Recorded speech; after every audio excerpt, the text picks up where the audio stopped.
नमस्कार, मेरा नाम जितिन चड्ढा है।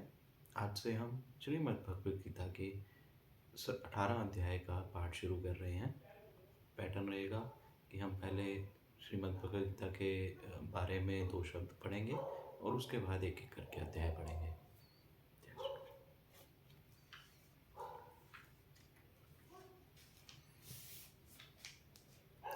इन 2 शब्दों में श्रीमद् भगवद गीता के महत्व के बारे में बताया गया है।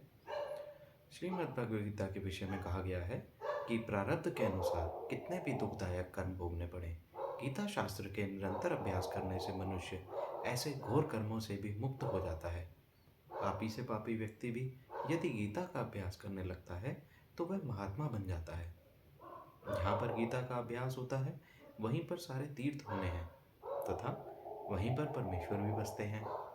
गीता परम विद्या है जिसका अभ्यास करने से मनुष्य निश्चित ही भय शोक से परे मुक्ति को प्राप्त करता है।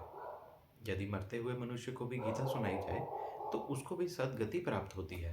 प्रतिदिन गीता अभ्यास के पवित्र जल से स्नान करने से मनुष्य परम पवित्र हो जाता है। गीता का ही ठीक प्रकार से अभ्यास कर लेना चाहिए।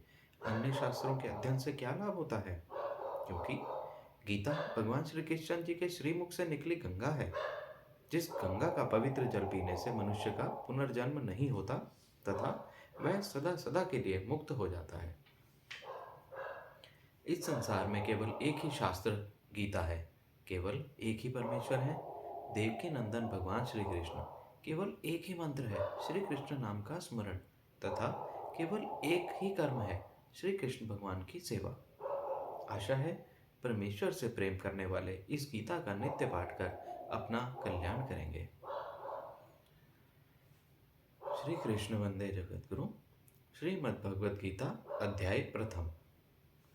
हस्तिनापुर के राजा धृतराष्ट्र, जो जन्म से ही अंधे थे, अपने मंत्री संजय, जिसको दूर से सुनने की सिद्धि प्राप्त थी, से बोले, हे संजय, यह धर्मभूमि कुरुक्षेत्र में जो मेरे पुत्र कौरव तथा मेरे भाई पांडु के पुत्र पांडव युद्ध की इच्छा से एकत्रित हुए हैं, उनके बारे में मुझे बताओ। संजय बोले, हे राजा धृतराष्ट्र, पांडवों की सेनाओं को व्यूह में रची हुई देखकर दुर्योधन गुरु द्रोणाचार्य के पास गए और बोले, हे द्रोणाचार्य जी, आपके बुद्धिमान शिष्य द्रुपद के पुत्र धृष्टद्युम्न द्वारा पांडवों की भारी सेना को सजाया गया है। इसे देखो। इस सेना में भीम, अर्जुन, युयुधान, विराट, द्रुपद, धृष्टकेतु, चेकितान, काशीराज, पुरुजित, कुंती भोज, शैब्य, युद्धामन्यु, उत्तमौजा, सुभद्रा पुत्र अभिमन्यु एवं द्रौपदी के 5 पुत्र ऐसे महान योद्धा हैं। अब हमारी सेना के योद्धाओं के बारे में सुनो। हमारी सेना में आप, भीष्म पितामह, कर्ण, कृपाचार्य, अश्वत्थामा, विकर्ण, सोमदत्ती के पुत्र भूरिश्रवा आदि योद्धा मेरे लिए अपनी जान की परवाह न करके अनेक प्रकार के शस्त्रों से युक्त युद्ध करने के लिए तैयार हैं। फिर भी न जाने क्यों मेरे मन में यह भय है कि भीष्म पितामह द्वारा रक्षित हमारी सेना का बल कम है, जबकि भीम द्वारा रक्षित पांडव सेना का बल परिपूर्ण है। आप सब लोग मिलकर भीष्म पितामह की रक्षा करें, क्योंकि भीष्म पितामह अकेले ही पांडव सेना को मारने में समर्थ हैं। परंतु दुर्योधन को भय है कि पांडव सेना में एक शिखंडी ही ऐसे योद्धा हैं जो पूर्व जन्म में स्त्री थे और भीष्म पितामह उस पर कभी प्रहार नहीं कर सकते थे। दुर्योधन को भयभीत देखकर उसके उत्साह को बढ़ाने के लिए कुरुकुल में सर्वश्रेष्ठ पितामह भीष्म ने शेर के समान गर्जना करने वाला अपना शंख बड़े उच्च स्वर में बजाया। इसके साथ तो ढोल, मृदंग, नरसिंगे आदि बाजे बजने लगे और चारों ओर शोर ही शोर हो गया। तब सफेद घोड़ों में सजे हुए उत्तम रथ में भगवान श्री कृष्ण जी ने पांचजन्य ने तथा अर्जुन ने देवदत्त नामक शंख को बजाया।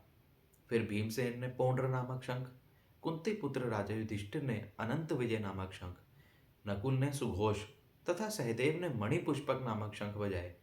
इसके बाद काशीराज, शिखंडी, धृष्टद्युम्न, राजा विराट, सात्यकी, राजा द्रुपद, द्रौपदी के 5 पुत्रों ने तथा सुभद्रा पुत्र अभिमन्यु ने भी अपने अपने शंख बजाए। शंखों की इस भयंकर आवाज से आकाश तथा पृथ्वी गूंज उठे। इससे कौरवों का मनोबल गिर गया। ऐसे समय जब दोनों पक्षों के योद्धा अपने अपने शस्त्र लेकर लड़ने के लिए बिल्कुल तैयार थे, अर्जुन ने भी अपने गांडीव धनुष को उठाकर भगवान श्री कृष्ण जी से निवेदन किया, हे श्री कृष्ण, मेरे रथ को दोनों सेनाओं के बीच में ले चलो। मैं यह देखना चाहता हूं कि मुझे किनके साथ युद्ध करना है। दुष्ट बुद्धि दुर्योधन तथा उनके हित चिंतक योद्धाओं को मैं देख लेना चाहता हूं। तब संजय बोले, हे राजा धृतराष्ट्र, जब निद्रा को जीतने वाले अर्जुन ने भगवान श्री कृष्ण जी को ऐसा कहा, तो श्री भगवान जी ने दोनों सेनाओं के बीच भीष्म, द्रोण तथा अन्य सभी राजाओं के सामने रथ को खड़ा कर दिया और कौरवों को देखने के लिए कहा। तब कुंती पुत्र अर्जुन ने उस युद्ध क्षेत्र में ताए, चाचे, दादा, परदादा, गुरु, मामा, भाई, पुत्र, पौत्र, मित्र, ससुर तथा सुहृदों को देखा तथा दया भाव से भरकर शोकयुक्त होकर बोलने लगा, हे श्री कृष्ण, इन सब अपने सगे संबंधियों को देखकर मेरे शरीर के अंग शिथिल हो रहे हैं, मुंह सूख रहा है, मेरा सारा शरीर कांप रहा है, रोंगटे खड़े हो रहे हैं, हाथ में धनुष भी पकड़ा नहीं जा रहा है, शरीर भी चल रहा है, मन परेशान हो गया है और मुझसे खड़ा भी नहीं हुआ जा रहा है। मुझे तो कोई लक्षण भी अच्छे दिखाई नहीं दे रहे हैं।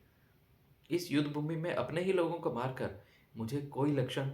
मुझे कोई कल्याण दिखाई नहीं देता है। हे श्री कृष्ण, ना मुझे विजय की, ना राज्य के सुख की और न ही जीने की चाह है। जिन सगे संबंधियों के लिए राज्य सुख तथा वैभव प्राप्त किए जाते हैं, वे ही धन व प्राणों की परवाह न करके युद्ध करने के लिए तैयार खड़े हैं। ये मेरे सगे संबंधी मुझे चाहे मार भी दे, परंतु मैं इनको मारना नहीं चाहता हूँ। इस पृथ्वी का राज्य ही क्या, मुझे तीनों लोगों का राज्य भी मिल जाए तो भी मैं इन संबंधियों को मारने को तैयार नहीं हूँ। इन अत्याचारी धृतराष्ट्र के पुत्रों को मारकर तथा उनके साथ अन्य योद्धाओं को तथा सेना को मारकर तो हमें केवल पाप ही प्राप्त होगा। हम इनको मारकर किसी प्रकार भी सुखी नहीं हो सकते हैं। यद्यपि दुर्योधन और कौरवों की बुद्धि राजलोभ से भ्रष्ट हो चुकी है, इसलिए वे कुलनाश तथा मित्रद्रोह जैसे पापों को भी नहीं देख रहे हैं। तो क्या हमें इन पापों को देखकर इनसे बचने का प्रयत्न नहीं करना चाहिए? कुल का नाश होने पर कुल धर्म ही नष्ट हो जाते हैं और कुल धर्म नष्ट होने पर सारा कुल अधर्मी हो जाता है। कुल अधर्मी होने पर कुल की स्त्रियां पतित हो जाती हैं और स्त्रियों के पतित होने पर वर्ण संकर पैदा होते हैं। वर्ण संकर पैदा होने पर सारा कुल नरक को प्राप्त होता है और उस कुल के पितरों का भी पतन हो जाता है, क्योंकि उनको कोई पिंडदान करने वाला ही नहीं रहता। इस प्रकार कुल धर्म नष्ट होने पर जाति धर्म नष्ट हो जाते हैं। धर्मशास्त्र कहते हैं कि इस प्रकार उस जाति के लोग निश्चित ही नरक को प्राप्त करते हैं। यह कितने दुख व शोक की बात है कि राज्य के सुख का लोभ करके हम अपने सगे संबंधियों को मारने के लिए तैयार हो गए हैं। ये दुर्योधन आदि यदि मुझे युद्ध में मारना चाहेंगे तो मैं किसी प्रकार का कोई प्रतिकार भी नहीं करूंगा। सबके मरने से तो मेरे अकेले का मर जाना कल्याणकारक है, क्योंकि इससे सब तो बच जाएंगे। इस प्रकार संजय बोले, हे धृतराष्ट्र, युद्ध भूमि में शोक युक्त होकर मैं युद्ध नहीं करूंगा।